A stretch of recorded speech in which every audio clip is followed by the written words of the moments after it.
Hola a todas y todos. En la clase de hoy vamos a revisar la delincuencia informática, por un lado, pero antes también algunas reglas sobre seguridad de la información. Desde ese punto de vista vamos a analizar dentro de esta línea de tiempo, si se acuerdan, ya no el primer punto que vimos con la ley de firma electrónica, que era la validez de las documentaciones y comunicaciones electrónicas, sino el aspecto de la seguridad. ¿Qué tan seguro es el uso de documentos, dispositivos, realizar transacciones electrónicas? ¿Y qué pasa si es que algunas conductas que atentan contra la información se pueden o no sancionar además penalmente? Cuando se habla de seguridad de la información e incluso de ciberseguridad, estamos refiriéndonos a una serie de medidas que se tienen que adoptar o que es conveniente adoptar con el objeto de que la información, independiente del soporte en el que esté, sea en papel, por ejemplo, o digital, la información conserve ciertos atributos que esperamos que estén protegidos a partir de estas medidas. Ese es el objetivo de la seguridad de la información, conservar, proteger frente a amenazas esos atributos de la información que nosotros esperamos que ésta tenga. El primer atributo es la confidencialidad. La confidencialidad es conocida como el atributo de la información en cuya virtud esta solo puede ser conocida o revelada a individuos, entidades o procesos que están autorizados. Cualquier persona, cualquier entidad, por ejemplo, que no tenga autorización para conocer determinada información independiente del soporte, sea en papel o digital, está vulnerando, está atentando contra el atributo de la confidencialidad. Acá una idea importante es que no toda la información tiene el mismo grado de confidencialidad. Hay información que es de acceso público, por ejemplo, los actos administrativos. Por ley y constitucionalmente se establece la publicidad de esos actos. Pero hay otros, por ejemplo, los datos personales, en los que el acceso a ella para conocer esos datos es bastante más restringido. Ahí la confidencialidad es mucho mayor.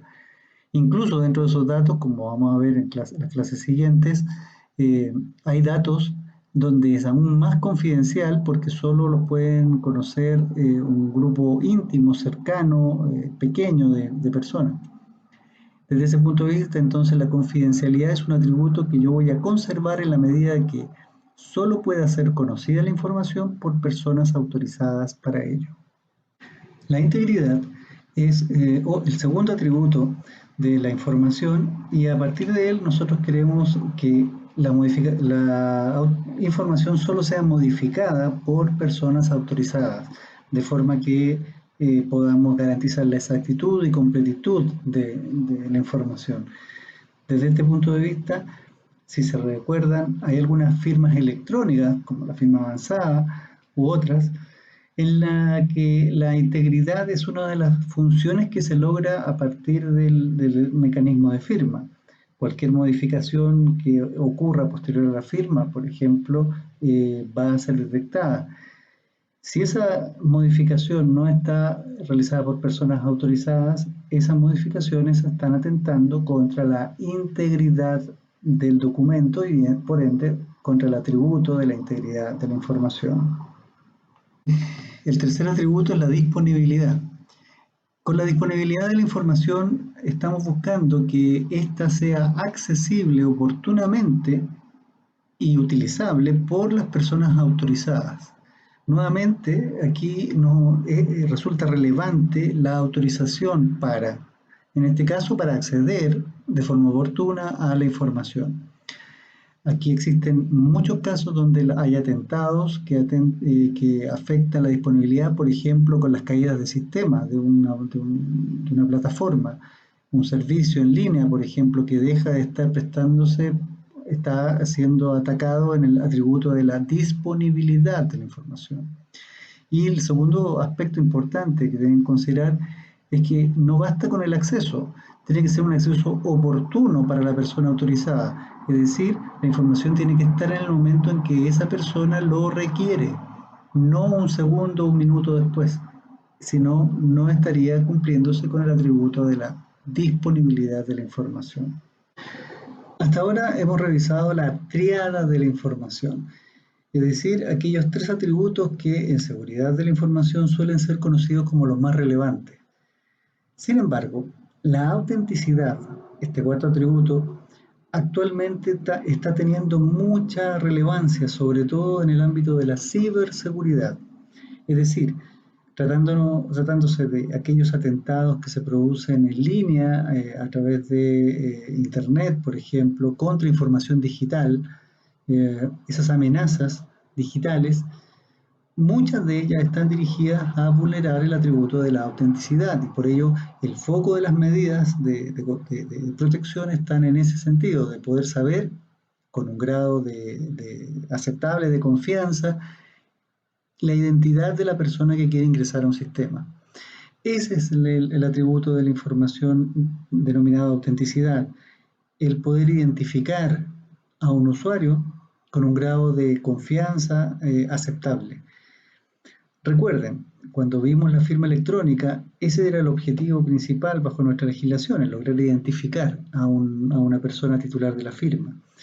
Por lo tanto, van a haber varios casos de atentados a la información donde el atributo de la información va a ser la autenticidad, porque están robando claves de acceso, suplantando personas, es decir, están tratando de hacerse pasar por otro para poder ingresar indebidamente a un sistema. La autenticidad, por lo tanto, es un cuarto atributo muy relevante actualmente en las medidas que se abordan, sobre todo en el campo de la ciberseguridad. En materia de seguridad y en relación con la autenticidad, hay una regla que se suele conocer como tres factores que me permiten a mí adoptar medidas de control, de protección. Primero, yo puedo tomar medidas que se refieran a algo que yo sé, algo que se sabe, por ejemplo, una contraseña. Segundo, puede ser algo que se tiene, por ejemplo, una llave, una tarjeta, un dispositivo. O tercero, puedo utilizar como medida de seguridad algo que se es. Y eso está referido principalmente a medidas de seguridad biométricas, por ejemplo, el reconocimiento facial, el iris del ojo, el reconocimiento de la voz, las huellas digitales. Desde ese punto de vista, cuando combinamos, mientras más combinemos una medida de seguridad para proteger la autenticidad de la información, mientras más combinemos estas reglas, es más seguro el mecanismo. Si yo, por ejemplo, solamente me basara en contraseñas, es decir, algo que yo sé, el nivel de protección es relativamente bajo, sobre todo por lo mal que se diseñan las contraseñas actualmente. En cambio, si yo combinara la contraseña con una llave, o la contraseña con mi huella digital, o la llave más la huella digital, ya está aumentando el nivel de confianza y de eficacia de la medida de seguridad. Es decir, hoy, para poder proteger la autenticidad, se apunta a alguno de estos elementos o combinación de estos elementos de esta regla para poder tomar medidas de control eficaces. La trazabilidad es otro atributo de la información que también es importante, sobre todo en materia de generar evidencia y por lo tanto desde el punto de vista procesal es clave. Consiste en poder tener la capacidad de seguir el ciclo de vida de un activo de información, de un documento, por ejemplo, cuáles han sido las versiones, si han sido modificadas esas versiones, poder tener claro los accesos y quién hizo tales o cuáles acciones dentro de un sistema. Todo ello, estas huellas que se van dejando en un sistema de información dan trazabilidad y como les mencionaba, son fundamentales desde el punto de vista de la prueba. Ese es un aspecto relevante, sobre todo en materia, como les digo, procesal, lograr evidencia a través de la trazabilidad. El no repudio, recuerden, también es un atributo de la información y lo revisamos en materia de la firma electrónica como una de las funciones que podían cumplir determinados mecanismos de firma, por ejemplo la firma avanzada.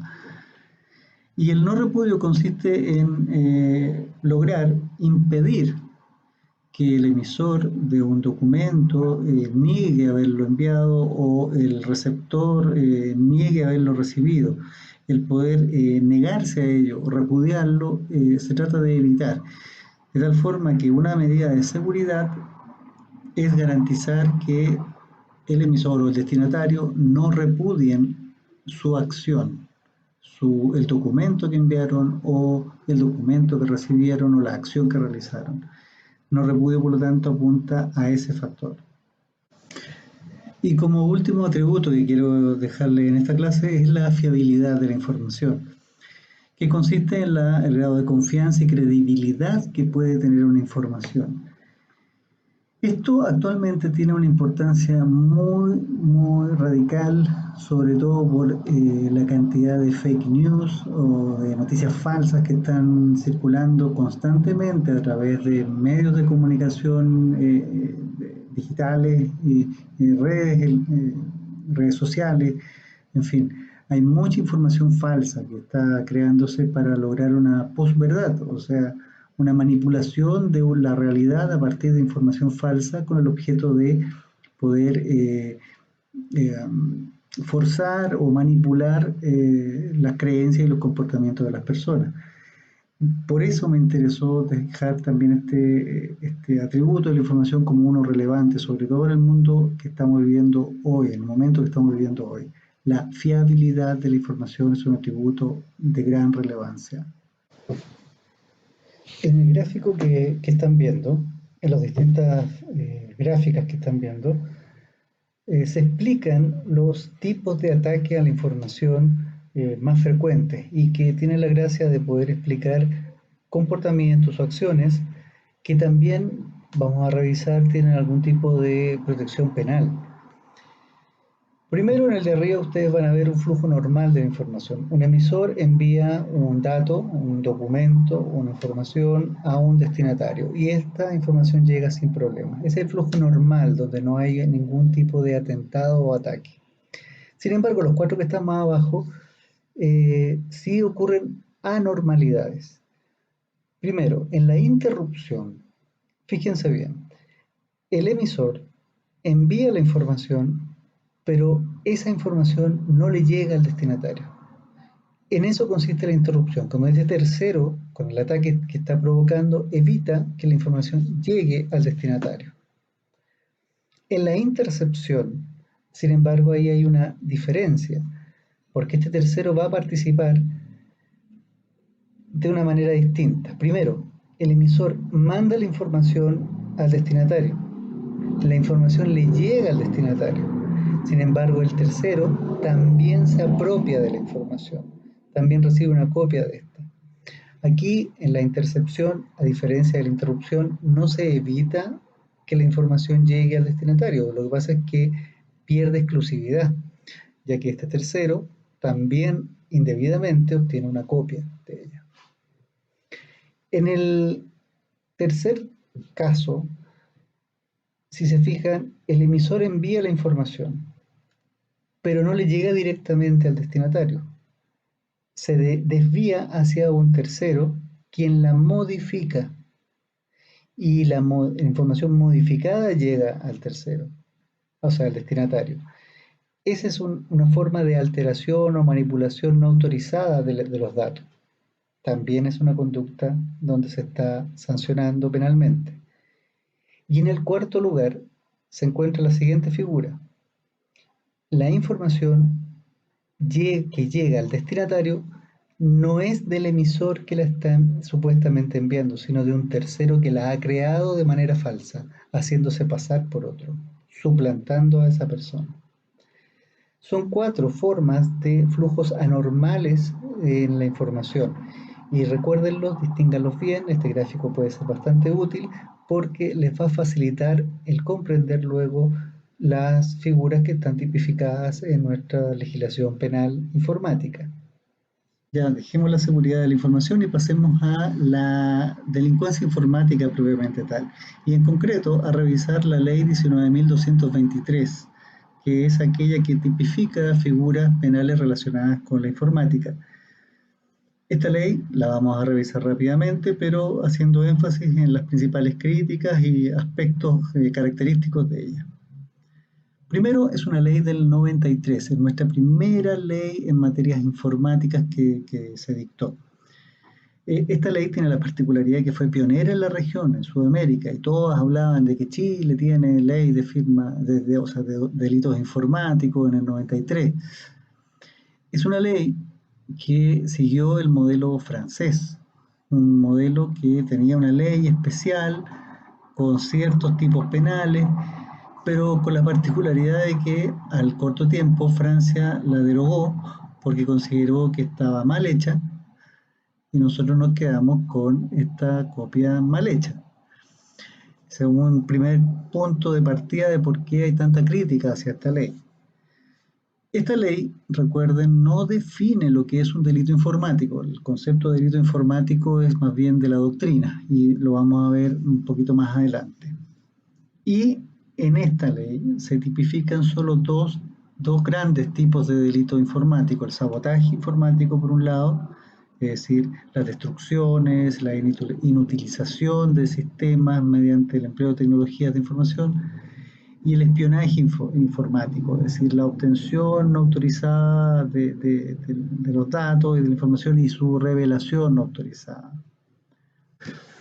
Veamos un poco entonces el concepto, o más bien una descripción que yo doy sobre los delitos informáticos para tratar de explicarlo, más que para conceptualizarlo.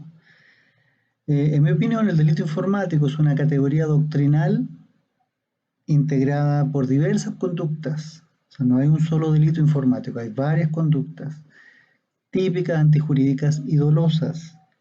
Es decir, reúne los elementos esenciales de un delito. Ojo que hablo solo dolosas, no culposas.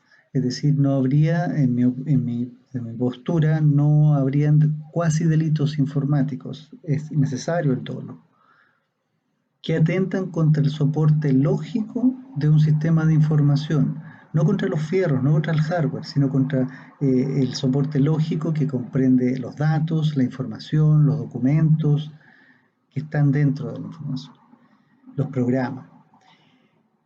Relevantes, no cualquier tipo de información, por lo tanto, a mi juicio merece una protección penal, sino aquella información que tiene un grado de relevancia dada por la ley y que es cometido a través del uso de tecnologías de información.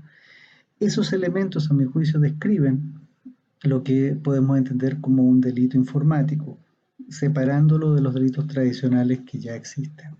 Como les he dicho, esta es una ley que tiene muchas críticas, ha sido bastante criticada desde que se dictó, desde el 93 hasta la fecha.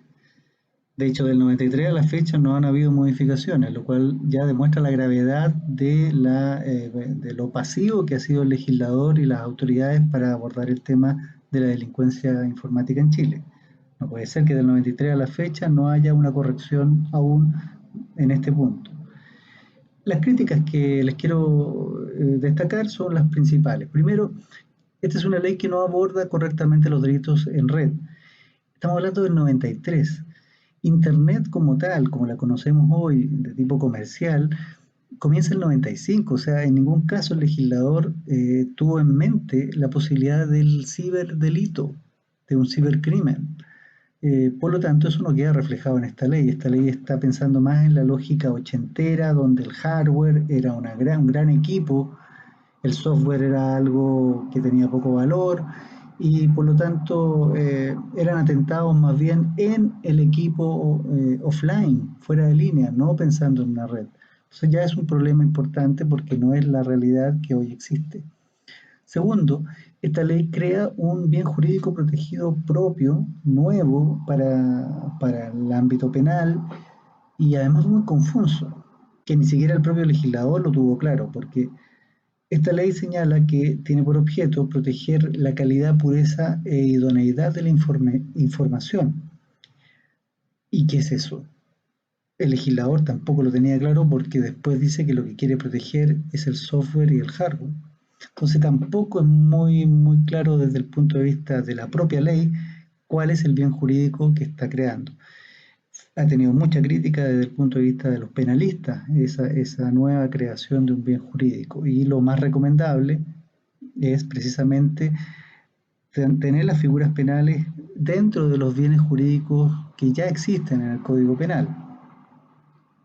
En tercer lugar, dado este carácter, como lo digo yo, ochentero, donde el paradigma tecnológico daba más importancia al hardware que al software, sanciona con mucha más dureza a los atentados contra los fierros que contra el dato.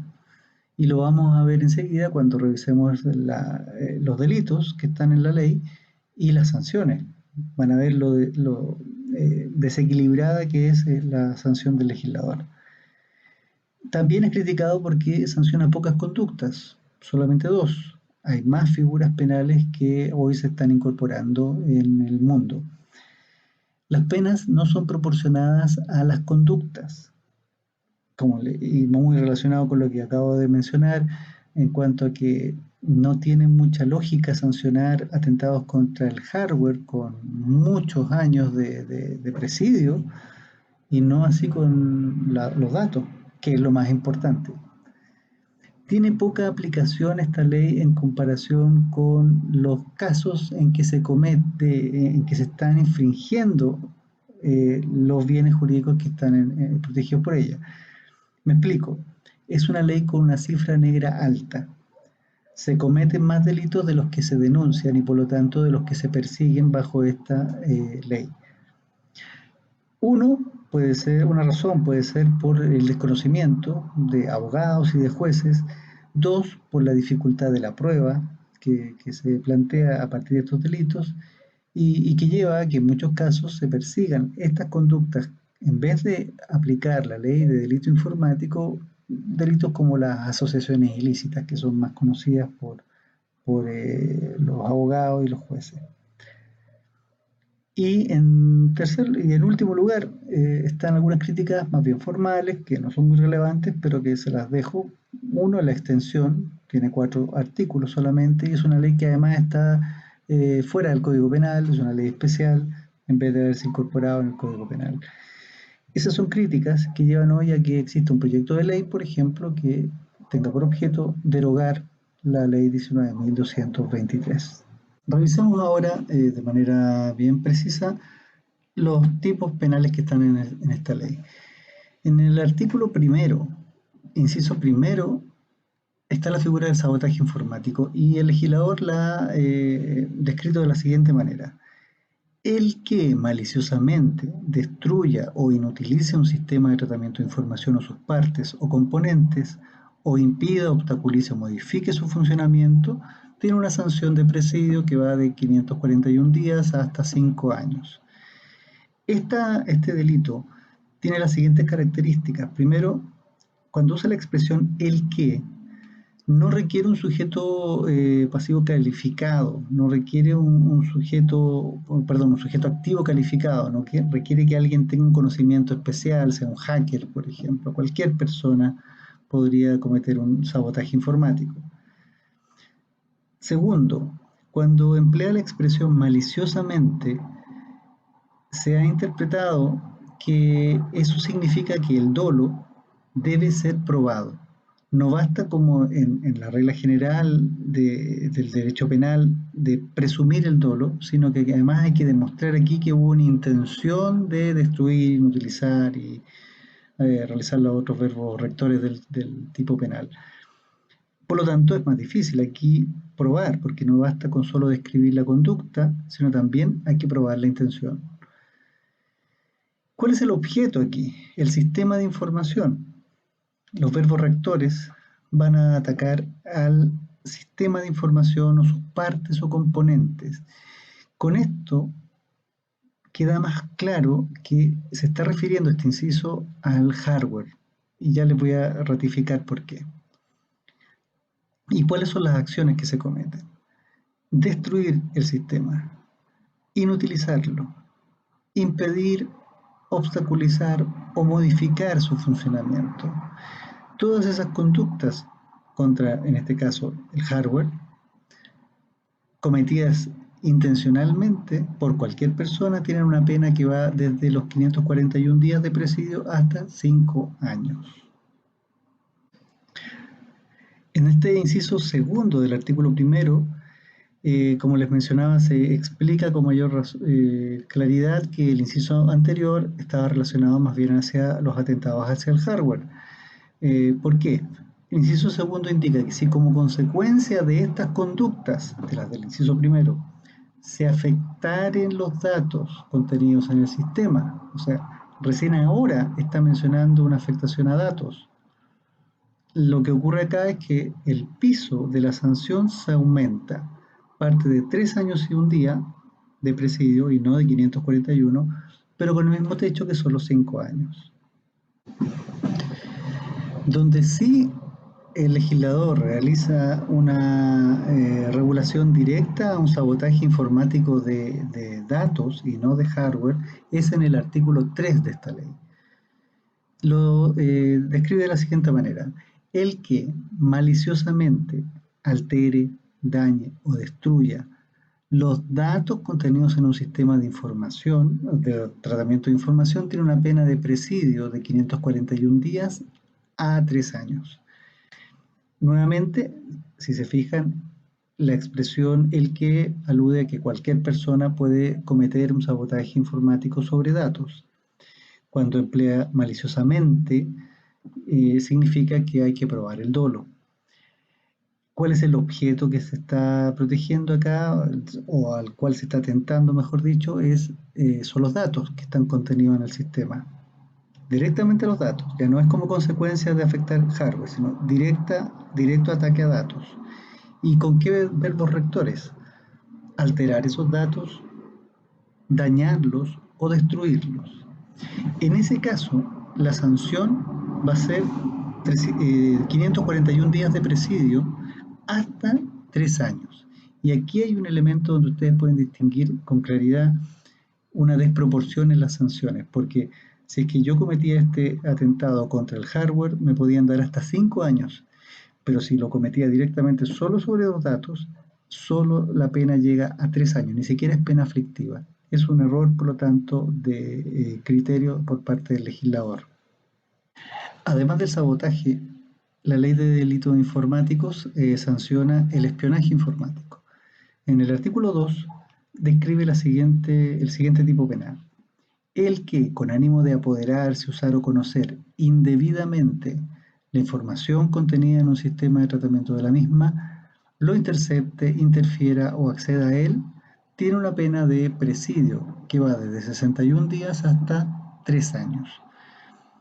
Acá lo podemos describir de la siguiente manera. Primero, el que quiere decir que para ser un espía informático no hay que ser un hacker. Cualquier persona sin necesidad de conocimientos especiales puede cometer este delito. ¿Qué es lo que se está protegiendo? La información que está contenida en un sistema de tratamiento. O sea, la información. El que intercepta, interfiere o accede a este sistema de información. Esos son los verbos rectores. Indebidamente, es decir, hay que probar el dolo. Pero además, con un último elemento que no estaba en los anteriores, aquí requiere que este acceso, esta intercepción o esta interferencia tenga una finalidad. Y la finalidad es el ánimo de apoderarse, usar o conocer la información. O sea, no basta con simplemente que un hacker acceda a un sistema sin autorización indebidamente, sino también tiene que tener una intencionalidad. Accede al sistema para apoderarse de la información, es decir, copiarla, para poder usar la información directamente ahí, o simplemente para conocerla cuando es información confidencial. En ese caso, ese acceso o esa intercepción o interferencia no autorizada tiene una pena que va de 61 días a 3 años. Nuevamente, un error en cuanto a la desproporción de las sanciones, porque aquí hay una conducta claramente más grave que la del artículo primero, por ejemplo. Y finalmente el artículo 4, también sobre espionaje informático, describe el siguiente tipo. El que maliciosamente revele o difunda los datos contenidos en un sistema de información tiene una sanción de 541 días a 3 años de presidio. El que cualquier persona, no es necesario que tenga una calificación especial, maliciosamente, hay que probar el dolo. ¿Qué es lo que hace? Revela o difunde ¿qué? Datos que están contenidos en el sistema. Y ahí la sanción, nuevamente, hasta 3 años de presidio. Acá, sin embargo, existe un único caso donde hay un agravante en atención a un sujeto activo calificado, donde la sanción se puede elevar dependiendo del sujeto que la está cometiendo. Y consiste en que si el que incurre en la conducta de revelar o difundir maliciosamente esos datos es el responsable del sistema de información, o sea, el que estaba custodiando esa información, por ese abuso de confianza, la pena aumenta. La pena aumenta hasta 5 años de presidio. Lo que hemos visto hasta ahora entonces es la ley 19.223 sobre delitos informáticos. Dentro de todas las críticas que se le pueden hacer a este cuerpo legal, sin embargo, hay algo que me gustaría destacar. La forma en que está redactada es bajo la neutralidad tecnológica. Y esto es muy relevante porque permite que una ley del 93 todavía pueda ser aplicable a los delitos que se cometan actualmente. Por ejemplo, los delitos de malware o programas computacionales como virus, gusanos, troyanos, son sancionados por esta ley, pueden ser sancionados por esta ley. Lo mismo que las denegaciones de acceso que impiden el funcionamiento de un sistema, el phishing también, o cualquier manipulación de los datos que se haga hoy bajo técnicas actuales, puede ser sancionada por esta ley. Desde ese punto de vista es un elemento a su favor que está bien redactada en la neutralidad. Sin embargo, al margen de esta ley, también hay otros tipos penales relacionados con informática que están en otras leyes. Son pocos, pero les voy a mencionar un par. En el primer caso, me quiero referir a la piratería informática. La piratería informática está sancionada en la ley de propiedad intelectual. ¿Por qué? Porque las obras digitales, o sea, películas, libros digitales, música en formato digital y los programas computacionales tienen una protección desde el punto de vista de la legislación de propiedad intelectual. Son obras protegidas por la ley de propiedad intelectual. Y en esa ley, las infracciones que se cometan a las obras que están protegidas por ella tienen un tipo penal que las protege. Es decir, como consecuencia de ello, la piratería informática está sancionada en esa norma. Veamos algunos artículos al respecto. El 79A, el que, sin estar expresamente facultado para ello, utiliza obras de dominio ajeno protegidas por esta ley. Es decir, esta descripción sumamente genérica y que ha generado mucha crítica desde el punto de vista de los penalistas por la variedad del tipo penal, permite aplicar la sanción al que utiliza programas pirateados, por ejemplo, sin estar autorizado expresamente para ello. Ahí hay una forma de sancionarlo y la sanción es con multas, atendiendo al monto del perjuicio que va causando, y también puede sancionarse con prisión o con reclusión. Por su parte, el artículo 81 de esta ley de propiedad intelectual sanciona a el que tenga para comercializar, comercialice o alquile directamente al público copias de obras, cualquiera sea su soporte, reproducidos en contravención a las disposiciones de esta ley. Es decir, nuevamente, si ahora las obras pirateadas las tengo para comercializar, para lucrar con ellas, generar una actividad ilícita comercial, ahí tengo una sanción de reclusión y multa, además, dada por la Ley de Propiedad Intelectual. Y un tercer caso de esta ley se refiere al que con ánimo de lucro fabrica, importa, interna al país, tiene o adquiere para su distribución comercial copias a las que se refiere el inciso anterior, es decir, el que realiza una actividad lucrativa de fabricar productos pirateados, importarlos o comercializarlos, tiene una sanción de reclusión y multa. Aquí es necesario, por lo tanto, el ánimo de lucro para poder entender que se configura este tipo penal. Otra de las leyes que sancionan infracciones informáticas de tipo penal y que no están en la ley 19.223 es precisamente la pornografía infantil. Esta conducta está sancionada en la ley 19.927 de la siguiente manera: el que cualquier persona comercialice, importe, exporte, distribuya, difunda o exhiba material pornográfico, cualquiera sea su soporte, lo que permite por lo tanto entender pornografía infantil digital, en cuya elaboración hayan sido utilizados menores de 18 años. En este caso, la sanción por esta pornografía infantil, porque esto es relevante, la pornografía de adultos no tiene una sanción penal ni tampoco civil. Es la pornografía infantil, aquella donde se elabora con la participación de menores de edad. En ese caso hay una sanción de presidio menor en sus grados medio a máximo. Y el segundo artículo de esta ley, que me interesa que lo vean, es el que maliciosamente, es decir, hay que probar el dolo en este caso, adquiera o almacene material pornográfico, cualquiera sea su soporte, en cuya elaboración hayan sido utilizados menores de 18 años, tiene una sanción de presidio menor en grado medio.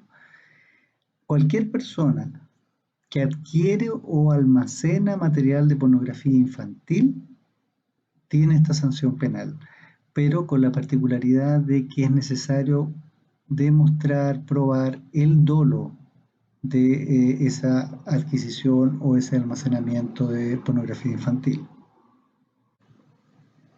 El último tema de esta clase está relacionado con el convenio del cibercrimen, el convenio de Budapest de 2001.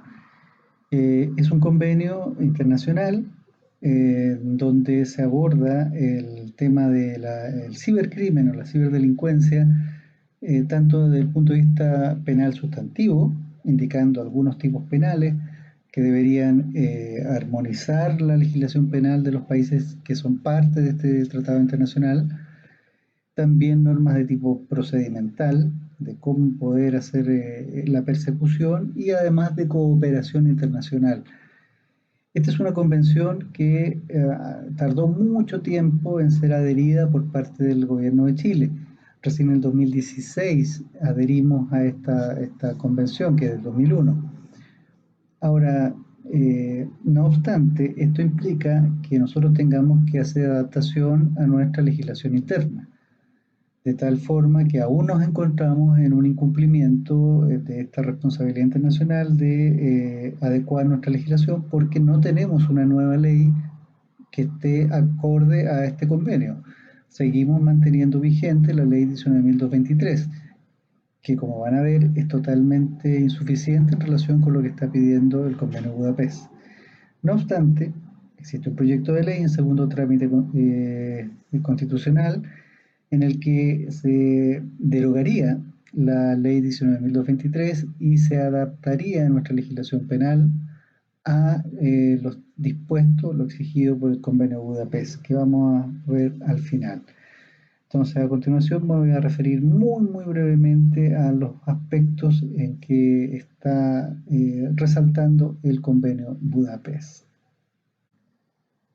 Desde el punto de vista del derecho penal sustantivo, Los delitos que se contienen en este convenio internacional son los siguientes. Primero, el acceso ilegal al sistema. La interceptación ilegal. Recuerden ese gráfico que les mostré al inicio de la clase. La alteración de los datos, que es una de las partes que estuvimos viendo que está dentro del sabotaje informático. El sabotaje informático propiamente tal, destruir, dañar la información. El abuso de dispositivos, que ya voy a explicar un poquito más adelante. El fraude y falsificación informática también. La pornografía infantil, el racismo y la xenofobia. Y finalmente, la piratería informática. Serían los delitos informáticos que este convenio exige que los países parte lo incluyan en su legislación interna. Otro aspecto muy importante que se destaca en el Convenio de Budapest es la sección relacionada con las medidas procesales. Una gran deficiencia que tiene la legislación penal informática actual que tenemos en Chile es la incapacidad para poder perseguir, para poder lograr hacer frente a delitos que se cometen en red. Y en este sentido, las medidas procesales tienen que ser muchísimo más claras. Ante esa ausencia, el Convenio de Budapest viene a cubrir este vacío con una serie de medidas que deberían adoptar los países parte del tratado. Primero, reglas relacionadas con la conservación de datos. Tiene reglas para exigir conservar los datos que luego permitan generar evidencias. Revelación de datos de tráfico, poder conocer comunicaciones que se han realizado o envíos de información de un punto a otro. Mandatos de exhibición de lo que está contenido en los dispositivos. Registro y decomiso de datos. O sea, el poder llevar la información que está, en el disco duro y poder registrar y decomisar esa información.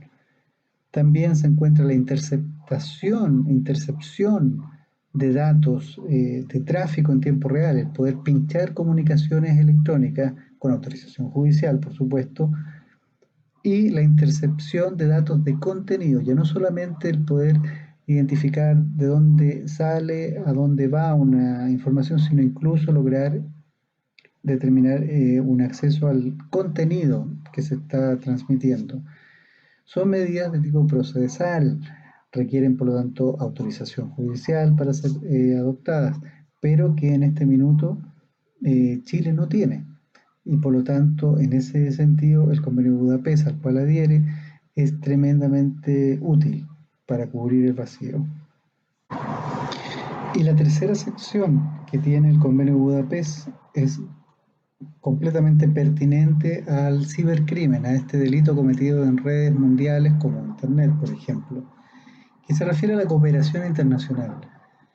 Aquí en el convenio se establecen algunas reglas para que los estados parte faciliten, por ejemplo, la extradición de algún imputado para poder perseguir su responsabilidad. También asistencia mutua, tanto en la investigación como en la persecución de delincuentes. Tengamos claro, por ejemplo, que hay muchos delitos informáticos que se cometen fuera del territorio. Incluso pueden cometerse en múltiples territorios a la vez, al mismo tiempo. Por lo tanto, esta forma de asistir a las policías en la investigación y la persecución de los delincuentes, de los ciberdelincuentes, es clave. Y el tercer lugar de cooperación también son las redes de colaboración, donde especialistas de distintas unidades policiales, sobre todo, permiten mejorar la investigación que están realizando en materia de cibercrimen. Son medidas, por lo tanto, absolutamente tingentes a la realidad de un delito cometido en red, de un cibercrimen. Finalmente, el Estado de Chile realizó reservas al momento de adherir al tratado al convenio de Budapest. Por un lado, solo se sancionan a los daños graves sobre la información. Segundo, no se sancionan los dispositivos tecnológicos, o sea, la figura de El abuso de dispositivos no tendría una sanción en Chile como la que establece el convenio. Me explico. Si alguien elabora la máquina para clonar tarjetas o para decodificar señales y no comete el delito, simplemente lo fabrica, no es sancionado. Solo se va a sancionar a aquel que utiliza la máquina para clonar tarjetas o decodificar sin autorización las señales. También no se sanciona como con pornografía infantil cuando exista un mayor de edad que parezca menor de edad. O sea, si es que la persona que aparece en ese video, en esa grabación, tiene la apariencia de ser un menor de edad, pero en realidad es mayor de edad, mayor de 18 años, no hay pornografía infantil y no tiene por lo tanto la sanción de delito informático en Chile. También hay normas de reservas para los chilenos en el extranjero y la posibilidad de poder negarse a conservar ciertos datos, conservar datos si es que ellos no son delitos en Chile. Esas son reservas que tiene el Estado al Convenio de Budapest y que van a quedar reflejadas en el proyecto de ley que está en trámite.